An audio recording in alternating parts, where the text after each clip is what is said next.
My name is Tyrone, and I am the CEO slash president slash CTO slash janitor slash everything for NoAppFee.com. No, I used to be all that. It's changed a little bit. Before I go over my deck, I want to apologize a little bit about it. It is some screens that I haven't seen yet. We kind of threw them up last minute. I originally had worked on these slides that were really comprehensive, and I crammed like 20 slides into 5 pitch deck slides, and it was a bunch of TAM and numbers, and this is about to be the most boring pitch you've ever heard, and found out that the vote was yesterday. So nothing I do up here makes any influence whatsoever on if I win this check or not. So I instantly this morning let OEN know I'm using a completely different deck. So we're gonna have some fun. All right, so NoAppFee.com is a tech startup company here in Portland, and we developed an application that can match families to properties they qualify for. So it was developed out of necessity. I actually was injured a few years back in the Fire Academy program, and that injury left me hospitalized on and off for about 9 months, in and out of the rebound clinic forever. And during that time, I was evicted from my home. My car was repossessed. My family helped me put things in a storage unit. My storage unit was repossessed, all my baby pictures, all of that. And I ended up getting out of the hospital, and a few months afterwards having to move into the YWCA homeless shelter. The second day I was in the shelter, I received an award letter that paid rent anywhere, $1,200. So that means YWCA said, Tyrone Poole, we're going to pay rent anywhere you want to live, $1,200 up to for 12 months, okay?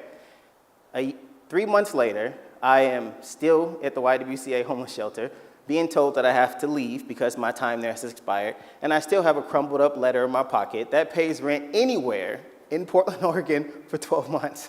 So why would somebody who has all the funds necessary to be housed still be in a shelter?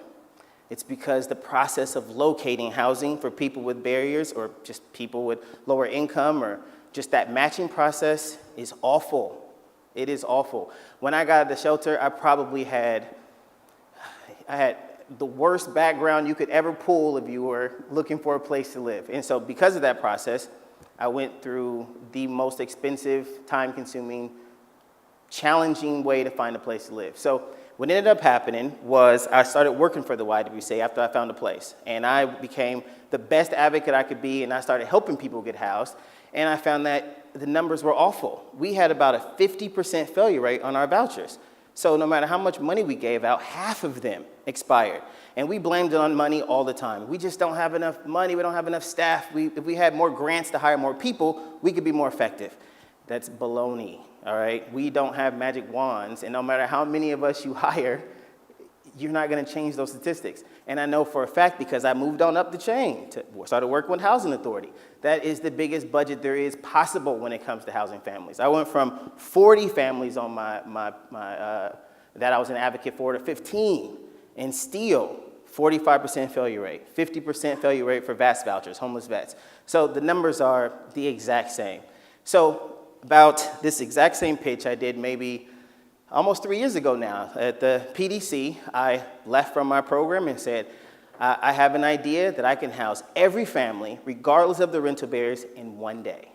And they asked how, and I said, if you allow me to go around and collect the screening criteria of every single management company and compile it into one database, and then build an application that can pull a renter's background check and then filter it between every single vacancy in the city, I can effectively let you know exactly what you qualify for based on your background check to any vacancy in the city and able to match any family in a day.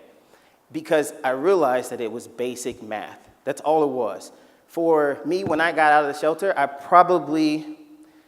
of the hospital, I probably qualified for 1% of properties. That's 10 out of 1,000. I can do a formula that will show you the amount of money and time it will take on average for somebody with those barriers to be housed, and it's astronomical. But even if it wasn't so big, it's all relative to the amount of money the family has.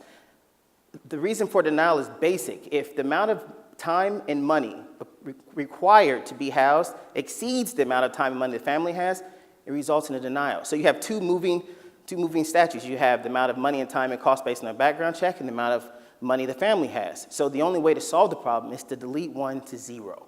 So with our application and our partnership with the city of Portland, when our new app launches, we have the NoAppFee.com live today, but we sell B2G, so we sell to government, and we sold 2 very large contracts, Portland and Atlanta.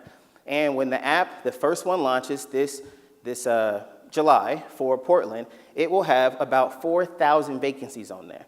So it will be the equivalent of paying $200,000 in application fees plus, in 3 years of time going to properties, filling out applications in seconds for $35 at home without any risk of denial or any time wasted. I will be able to take any family that is going through any problem and put them in a house the same day. The only way they won't have a place to live is if there's not one in the state they qualify for, which is never the case. There's felony friendly, there's eviction friendly, there's all kinds of property. So that is what NoAppFee does for the market.